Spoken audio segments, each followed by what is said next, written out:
Good morning, it's 9:27. Guilt is a common experience in grief, and it is important to know that you're not alone in feeling it. Licensed psychologist Dr. Karin Ryan with Nystrom & Associates is here to continue our conversation about grieving. It's nice to see you as always. See you. Good morning. Good morning.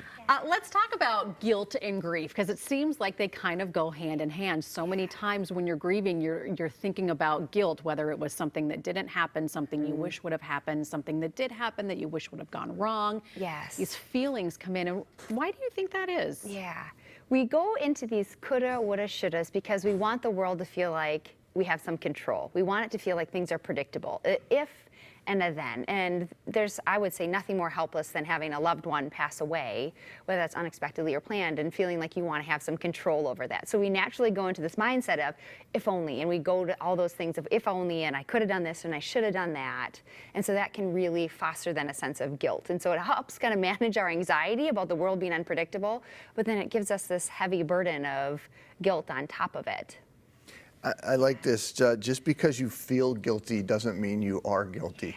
And that's what this is all about. It's what this is all about. Feeling that is there. Yeah. But I guess if you sit down and really realize you didn't, I didn't do anything wrong. The situation played out how it did. Or not even guilty if you of did. anything. Yeah, even if you did. wrong, like, That's a you good have point. to let it go, right? Yeah, and this point. is when I encourage you to really tap in and think about and listen to your self-talk. What sort of messages am I telling myself? And am I having these feelings of guilt kind of based on the coulda, woulda, shouldas? And really, can I pull back and be like, this was out of my hands. That wouldn't have made any difference. And like you're saying, if you did do something wrong, where, Julie shared her book beautifully, where she was able to have these vulnerable, real conversations and prepare for that. Sometimes we don't have that opportunity. And we think, I wish that would have gone differently, or I wish I would have been closer to them. And then it's really being able to pull back and say, do I have permission to be human? Mm-hmm. Hindsight is 20/20, right? Like, we would all do things differently, but I have permission to be human. And it's also checking the facts of, like, what was the overall experience of our relationship? Not fixating on that one thing can be really helpful. So really checking in, like, what are my thoughts? How am I thinking about this? And feelings aren't facts. Feelings are valid, but they're not necessarily facts. And so that can be really helpful to challenge if they're irrational or not focused in that, and then pulling in that logic. I'm also thinking back to Julie, too. She had, 3 years with her mom. If you're having these feelings of guilt of something that maybe happened, in Julie's case, you have that opportunity to maybe, hey, this has really been weighing heavy on me. Do you kind of recommend that people release themselves of that, have that conversation? Mom, when this happened, I felt terrible and I never said anything, and I just want to take the time now. Yes, to process through that. So that can be journaling. It can be writing that person letters. So I've had some clients who write letters on a regular basis. If you're somebody who prays, you can pray to them. My mother-in-law has talked to my father, what do you want me to do here, Dennis? Yeah. And that was really helpful. And so that piece of talking to that person or processing through it can be really helpful. Or talking about it with a friend, not holding it in, can be really helpful in releasing that and working through that and accepting they passed. There's nothing I could have done to change that. I don't like this, but it's not on me. Yeah.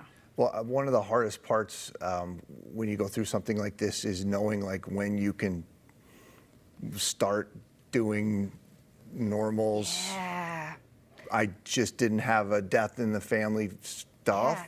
But I think people get stuck in this mindset that you've got to grieve a certain amount of time, or that's the way that you show everybody on the outside of the situation how much you loved that person. Yeah, or how much you proved to yourself how much you love them. Yeah, when do I get to smile? When is it okay to chuckle at a joke? When is it okay to experience joy? And I think it's so helpful to remember that it's a both and, right? That I can be going through the depths of grief and sadness and still smile and feel appreciation for a friend.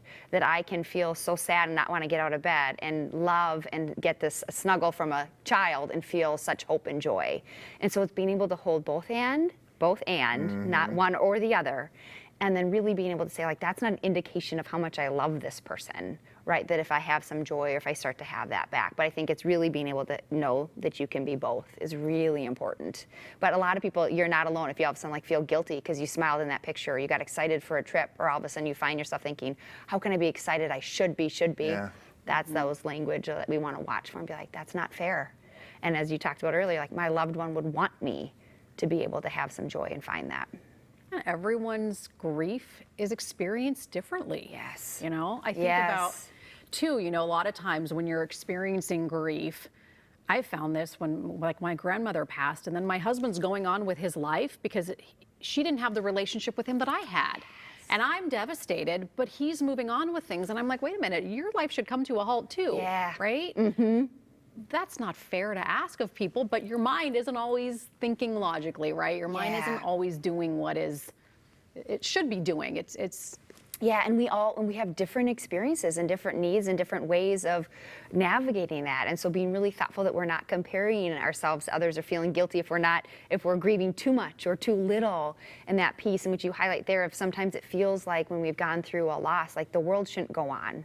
It feels like, how can the world keep turning? How can there be a birthday? How can there be a holiday? How can there be the state fair when I've just gone through this really hard thing? And so sometimes there can be guilt that, like, I'm letting the world go on, and sometimes there can be guilt that I'm not letting the world go on. I should be. And so again, like, being able to validate like how heavy that can feel, and that's a normal part of grief, but it's a burden we can kind of let down and be like, oh, I don't need to do that. That's not fair. It's okay if I don't want the world to go on and I'm still baking cookies or showing up. And it's okay if I do feel like I want the world to keep moving because that's what my loved one would want and I want to keep engaging.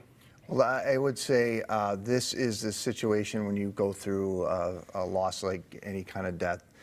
This is the time to sit down with somebody like Dr. Ryan.